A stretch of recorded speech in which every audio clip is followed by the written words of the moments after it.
I didn't start out like this. Not at all. Long ago, way back in the 9th century, I was invented to heal people.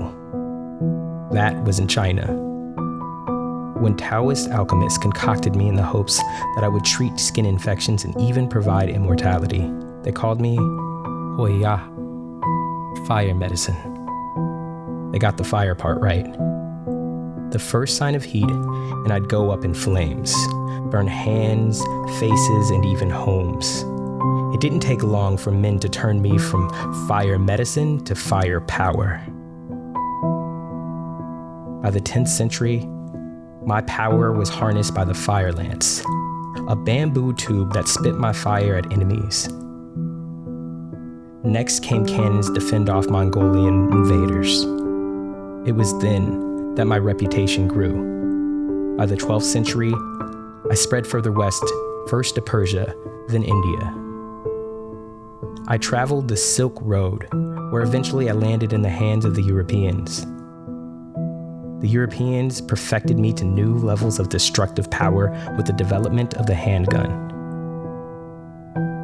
This would forever tip the balance of power, as by the 13th century, my power to ignite, mixed with ruthless ambition and maniacal ingenuity, proved a potent recipe for world conquest. My technology advanced quickly. Europe was able to leverage my might to colonize the world. Over 84% of the globe was taken by their guns in less than 500 years. But when might alone couldn't take the continent of Africa, trades were made. Firepower for manpower. African kings would trade Africans to serve as slaves in exchange for artillery to defend against their own kingdom's demise. By the late 18th century, nearly 400,000 guns per year were being shipped to Africa, fueling internal wars and destruction. In the Americas, European descendants who landed there used me to kill the native tribes already present and fight other competing European invaders. It almost seems like the Europeans' use of me wasn't about physical, but rather psychological dominance, a way to control those boundless black and brown bodies that existed beyond their shores.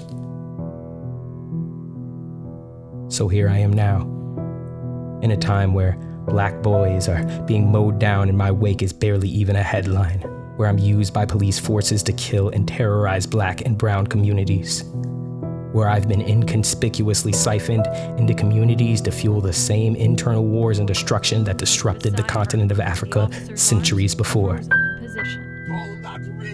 Is this what the alchemists imagined when they contrived me? In an odd way, it seems that if the goal was to reach immortality, they actually did achieve it.